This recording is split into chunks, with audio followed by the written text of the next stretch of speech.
Let me tell you about another story that is all around the internet. It is bizarre. A report apparently prepared for Prime Minister Putin by Russia's Foreign Intelligence Service directly view the discovery by the U.S. military scientists of what is described as a Vimana entrapped in a time well that has already caused the disappearance of at least 8 American soldiers trying to remove it from the cave that it has been hidden in for the past 5,000 years. A Vimana is an ancient flying machine. Sanskrit depicts it with different pictures. It's truly an amazing story. But could it be one of those internet myths? Well, up next, Stephen Quayle joins us. We'll talk with him about that on Coast to Coast AM. And welcome back to Coast. I'm George Norrie. A Vimana is a mythical flying machine described in the ancient mythology of India. References to these flying machines are very commonplace in ancient Indian texts, even describing their use in warfare, as well as being able to fly within Earth's atmosphere. Vimanas were also said to be able to travel into space and travel submerged underwater as well. There is a very strange story that is out there on the internet that talks about a Vimana being discovered in Afghanistan, in a cave, in a hole. I thought we'd bring Stephen Quayle in here. Michael Kremos talked about these cases before, too. Stephen, welcome back. How are you? Good, George. Thank you. What a timely story this is to break, because the world's leaders are getting ready to make the grand announcement. The grand announcement will be that obviously we're not alone. We're being visited. But the Vimanas are even a more compelling story, because even going back to the time of Babylon and the Chaldean Empire, they stated, let me just give a statement, we'll go from there. The privilege of operating a flying machine is great. The knowledge of flight is among the most ancient of our inheritance, a gift from those from upon high. We received it from them as a means of saving many lives. Now, what's fascinating is whether you're reading it in Sanskrit, whether you're reading it in cuneiform, whether you're reading it in, talking about it, there are thousands of pages, not only on the fact that Vimanas exist, but how their propulsion system works, where they get their raw materials, and they describe in great detail, George, I mean, things that make the Pentagon absolutely salivate with the sheer glee of a new ancient weapon system. I was telling Tom Danheiser before we went on the air, I said, in order to understand the future, it's imperative to have a firm grasp of the past. And what's happening is all the world's leaders, all the world's ambassadors, they're all being, if you will, inoculated, and I'm using that word, into the knowledge that's been controlled by so few for so many years for the purpose of spinning it to enable them to complete their control over the planet. So Vimanas and the flying machines that the Babylonians, the Mesopotamians, and all others have written about, and the weapon systems associated with Gurkha talking about in the ancient Vedic texts, talking about the power of 10,000 suns, the vitrified cities, meaning cities turned to glass, radioactive skeletons. All this stuff is so old, and it all has a common theme that if you will, supernatural group of beings, entities, came to Earth and gave this technology, and the privileged always flew around. Even Chinese emperors had flying ships in their ancient history. I'm talking 4,000 years ago. And it's interesting that when you're dealing with CERN, the most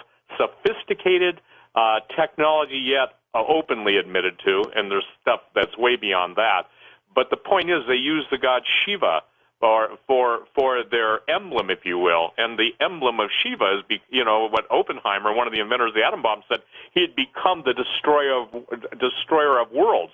So now we're reading about Vimanas, we're reading about ambassadors being called home, we're being told that all this stuff is going on behind the scenes, and it's right in front of us. And there's a great word. It's called discernment. That's right. Discernment means to be able to tell, to see beyond, to go and probe the real reasons. And I think that the real story is yet to come. This is just the tip of the iceberg. So this story that's all around the internet, which is bizarre, there's no question about it, it's bizarre, that a Vimana is in a cave, it's been hidden for 5,000 years, soldiers have merely disappeared trying to remove it. Can you believe that story? Well, of course I do. Let me share this, and when it's not a question of belief, okay? It's a question of do we get anywhere near the truth of what really has been found? Obviously, the Philadelphia experiment. Have you ever had Al Bielek on your show? Oh, many times. Many times. Okay. Boy, he's getting up there in age, too, now. Right, and I mean, the people, and before Phil Schneider was murdered, okay, and talking about the deep underground military bases, bunkers, and stuff that he worked on, and the alien wars, everything. Again, the thing is that we've been so inculcated with basically lies and diversion, and I'd say perversion of the truth, that now that the ancient technology, the webbots are talking about secrets revealed. They're talking about the hidden technology. I think Cliff High uses the word space goat farts, things that are out of the realm of most people's comprehension. And this is one time, George, where everyone's going to have to basically get out of the box, the dumbed-down television, and start to read a little bit of history, just like what you were reading the background on the Vimanas. It's so astonishing that India has its brightest scientists recreating many of the actual compounds that are used. I mean, they're talking about graphite rods. They're talking about mercury. And what's fascinating, they're talking about cold fusion. That's why you're seeing platinum and palladium absolutely exploding in price. They're two of the rarest precious metals out there, but it's because they're used in this. So we're talking about red mercury. Remember years ago, you and I did a show on red mercury. That's right. Now, though they don't disclose where this cave is in Afghanistan, I'm beginning to wonder if it's pretty darn close to the military man you had on our show years ago who found that giant. Absolutely. By the way, it's ironic you would say that. I just received an email from him at 9:39 tonight. Okay? That is strange. And so I think your timing is just it's one of those time-based important points. The thing that's interesting is that when you find this type of technology, you also find giants. I broke the story from Iran, and I want to share this. The Iranians are basically not backing down. They're going to bring out some of the most astonishing skeletal finds. The number one question I get on giants, and you cannot separate the technology from the giants. And as the Babylonian text says, that they were given the ability to fly in these machines from those who came from heaven, came to earth, or from heaven. In other words, the fallen angels, the gods of the Sumerians, as the Pentagon refers to them. There is some inscriptions in this cave where this Vimana is supposed to be that claims that the rightful owner was a prophet called Zoroaster. He was Persian at the time. That's bizarre because he was real.